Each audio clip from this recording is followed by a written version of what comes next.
you, David. It's a pleasure to serve on your chairship today on a fantastic debate we're having so far. And congratulations to my honourable friend, the member for Salford Nichols and the member for Staffordshire Moorlands for securing it today. There have been some excellent comments and speeches so far about the immeasurable impact of the Irish diaspora across the whole of the UK. I want to focus my remarks on the enormous contribution that our Irish diaspora has made to Luton over many decades. And in fact, in many ways, I said to my colleague when I came in, many times I've been asked where I'm from. And I say, Luton. And they say, but where are you really from? But that's, I'll come on to that a little bit later in my speech. Luton's benefited immensely over the years from Irish immigration post-World War II, particularly in the generations of settled Irish diaspora. The 2021 census found that 3% of Luton identify as white Irish, which is over 3 times the England and Wales average. The positive impact has crossed all aspects of life in Luton, with a work hard, play hard approach to life, I might suggest. And I reflect on my friend's comments regarding many trade union leaders and their Irish descent. And indeed, I pay my tribute to many local trade union representatives in Luton who also come from Irish descent. And maybe that understanding of community and solidarity plays out in the work that they do as those representatives. But growing up in Luton, I personally feel I've benefited immensely for having friends from the Irish diaspora, many who I met at Luton Sixth Form College after they joined from Cardinal Newman's School. Their parents came over from Ireland to England to work and work hard, many building roads and houses or working at Luton's Vauxhall plant, some meeting at the Galtymore and then wanting to settle down and moving out to Luton. And my friends from the second generation Irish community also worked hard, many being the first to go to university, others becoming skilled tradesmen, electricians and carpenters, running their own businesses. But everyone worked hard, which also led to everyone playing hard once the end of the week arrives and being up for the crack. I first experienced and learned what the crack was in the summer after my A-levels, the Italia 90 World Cup, the first Football World Cup championships that Ireland reached.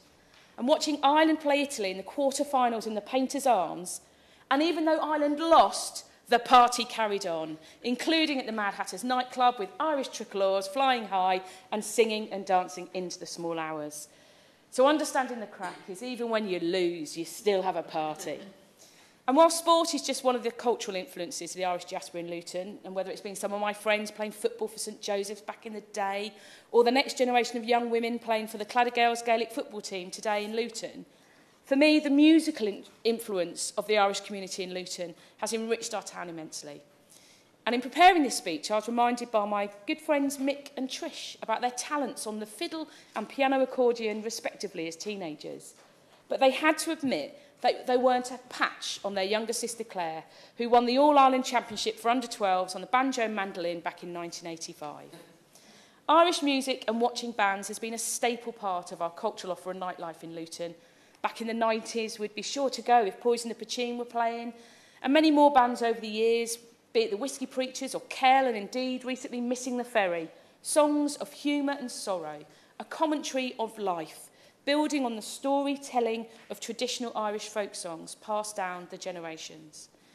And of course, music and singing is not just confined to Sundays at Our Lady, the Holy Ghost, or Sacred Heart, or St Margaret's, but more often at many of our fantastic pubs with links close to our Irish community: O'Shea's, the Phoenix, the Sugarloaf, the Globe, the Bailey, the Wheelies, the Painters, my friend Marie's pub, the Gardeners, and of course, for some of us of a certain age, the long ago Club Erin and Eddie's Bar. Real focus of community and solidarity, and we still frequent them much now. And where music and a pub are involved, there's usually a dance to be had. And it's right that I celebrate the success of many Irish dancers and many Irish dancing clubs in Luton, particularly Finbar Conway and his Academy of Irish Dancing, which has produced many Great Britain Irish dancing champions, as well as representatives who've made it to the World Championships on a regular basis. But a key institution in Luton that must be celebrated in this debate is Luton Irish Forum. And I want to particularly thank them all for their outstanding work on behalf of the Irish diaspora in Luton. Noelette, the Chief Executive, Tom Scanlon, the Chair. and of course the executive team, all the staff and the regular volunteers who do a brilliant job as part of the charity, promoting Irish identity, culture, heritage, and also improving the quality of life of the Irish community and all in Luton. And that means supporting people in need, poverty or distress, but particularly, but not exclusively, of Irish descent. Working in partnership with Luton Council and other voluntary and community sector groups to support our Luton community. And of course, the Luton Irish Forum also advances the education of Irish music, drama, arts and the Irish language. And a key part of this is, of course, the annual Luton St Patrick's Festival. And whether you're Irish or not, it's a leading part of Luton's cultural calendar. And it's brought Irish music, dance, drama to the streets and entertainment venues of Luton, and has grown from strength to strength across the years.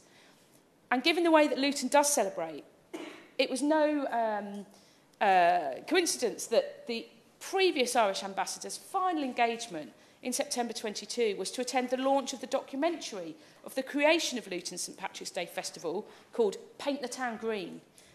And indeed, just 6 or so months later, the incoming current ambassador came to Luton and ensured to visit the Luton Irish Forum, where he said that he'd received the best welcome he'd ever had. And at least I would say I was there, the most rousing welcome, with the Emerald Pipe Band piping me in. And so while the St Patrick's Festival is already underway, with many events taking place already, I can't wait to join everyone on Sunday for the 25th Luton St Patrick's Parade. And as a final note, we make much of St Patrick, but in Luton and through the Luton Irish Forum, we celebrate St Bridget. St Bridget is Ireland's female patron saint. And for a number of years, Luton Irish Forum has hosted an annual afternoon tea and celebrated Irish women in sport, Irish women in fashion. And last year, I particularly enjoyed it because it celebrated the achievements of Irish women in the NHS. As of June 2023, over 13,500 members of the NHS staff in England reported their nationality as Irish, and this includes over 2,000 doctors and over 4,000 nurses. And so Luton's St Bridget's Day event highlighted the stories of 3 women from our local Irish community, Betty Halfpenny and Rosanna Anderson, who came to the UK to be nurses, and Rosalind Burke, a radiographer. And Rosalind has worked at the Luton Dunstable Hospital for over 50 years. So to conclude, I want to say again that Luton and our country has benefited enormously from our Irish community and the Irish diaspora. We're proud of all the work you've done to enrich and empower our community. And I'm so proud that I'm able to represent everybody as a Member of Parliament for Luton South. So I can't wait for the party on St Patrick's Day on Sunday. Sláinte.